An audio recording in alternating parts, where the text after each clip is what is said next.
ভারতীয় মার্কিন রাজনীতিবিদরা একটা প্রচেষ্টা চালাচ্ছেন বাংলাদেশের বিরুদ্ধে। তাদের প্রচেষ্টাটা হচ্ছে বাংলাদেশের বিরুদ্ধে মার্কিন যুক্তরাষ্ট্রের নিষেধাজ্ঞা প্রণয়ন করবে।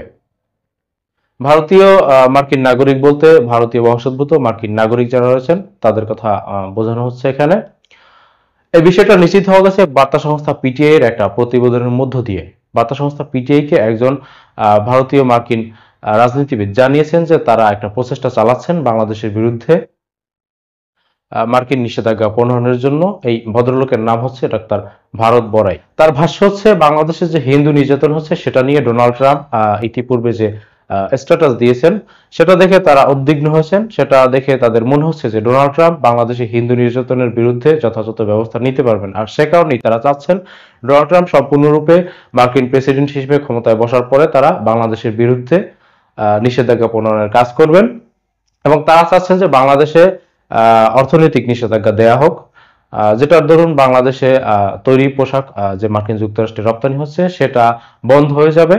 তার কাছে প্রশ্ন করা হয়েছিল যে বাংলাদেশের 80% তৈরি পোশাক কিন্তু মার্কিন যুক্তরাষ্ট্রে রপ্তানি হয়, সেটা বন্ধ হয়ে গেলে বাংলাদেশের কি হবে? সেক্ষেত্রে তিনি উত্তর দিচ্ছেন যে সংখ্যালঘু নির্যাতন যারা করছে তাদের জন্য এটাই হওয়া স্বাভাবিক। তার সাথে তিনি মনে করছেন যে ভারতের উচিত বাংলাদেশকে নিষেধাজ্ঞা দেওয়া।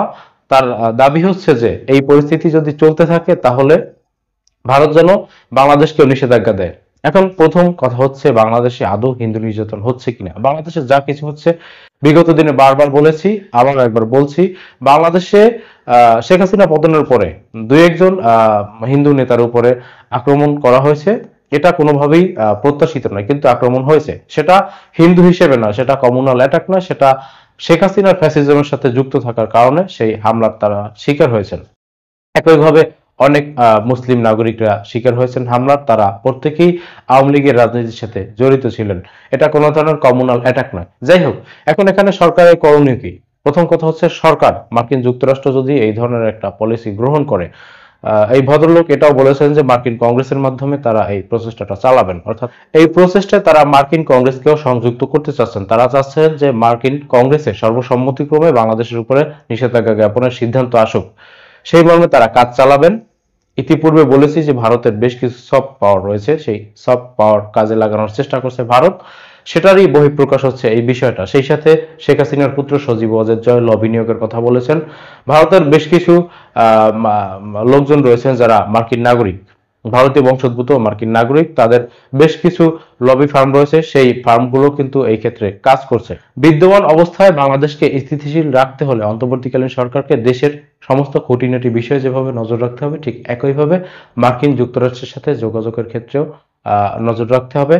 তাদেরকে বাংলাদেশের বর্তমান পরিস্থিতি, বিদ্যমান পরিস্থিতি নিয়ে যথাযথ তথ্য প্রেরণ করতে হবে। বাংলাদেশে আদৌ হিন্দু নির্যাতন হচ্ছে কিনা, বাংলাদেশে আদৌ সংখ্যালঘু নির্যাতন হচ্ছে কিনা, বাংলাদেশে মত প্রকাশের স্বাধীনতায় বিঘ্নতা ঘটছে কিনা, বাংলাদেশে নাগরিকদের সুযোগ সুবিধা নিশ্চিত হচ্ছে কিনা, সে বিষয় নিয়ে মার্কিন যুক্তরাষ্ট্র সহ সমগ্র পৃথিবীর যত পরাশক্তিধর রাষ্ট্র আছে সকলের কাছে সঠিকভাবে উপস্থাপন করতে হবে। সেই সাথে ডোনাল্ড ট্রাম্প প্রশাসনের সাথে ডক্টর ইউনূস প্রশাসনের যথাযথ একটা যোগাযোগ বজায় রাখতে হবে। ডক্টর ইউনূস সরকার এবং ডোনাল্ড ট্রাম্পের মধ্যে যোগাযোগের ক্ষেত্রে কোনো যদি শূন্যতা থাকে, সেই শূন্যস্থানটাকে দখল করার জন্য পায়তারা করবে পরাজিত আওয়ামী শক্তি, সেই সাথে ভারতের শক্তি।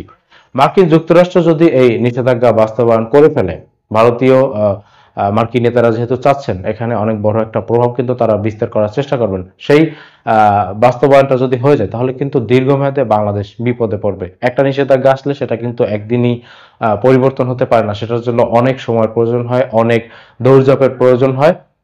সর্বোপরি কথা হচ্ছে বাংলাদেশে রিজার্ভ বৃদ্ধির সব থেকে বড় একটা ফান্ড হচ্ছে এই তৈরি পোশাক। আর তৈরি পোশাকের 80% যেহেতু মার্কিন যুক্তরাষ্ট্রে রপ্তানি হয়, সেই 80% পোশাক রপ্তানি যদি বন্ধ হয়ে যায় তাহলে রিজার্ভ প্রবাহ যেভাবে থেমে যাবে, ঠিক একইভাবে এই গার্মেন্টস শিল্পের উপরে বাংলাদেশের বিপুল সংখ্যক জনগণ নির্ভর করছে। তাদের কিন্তু আয় রোজগারের পথ বন্ধ হয়ে যাবে। বাংলাদেশ অর্থনৈতিকভাবে খুব কোণঠাসা হয়ে পড়বে। অন্তর্বর্তীকালীন সরকার যেন এই বিষয়টাতে সতর্ক থাকে। অন্তর্বর্তীকালীন সরকার যেন মার্কিন যুক্তরাষ্ট্রের সাথে, ডোনাল্ড ট্রাম্প প্রশাসনের সাথে যথাযথ যোগাযোগ রাখার চেষ্টা করে। বাংলাদেশের বিদ্যমান পরিস্থিতি নিয়ে সবকিছু মার্কিন যুক্তরাষ্ট্রের কাছে সঠিকভাবে উপস্থাপন করার চেষ্টা করে, সেটাই কামনা করছি।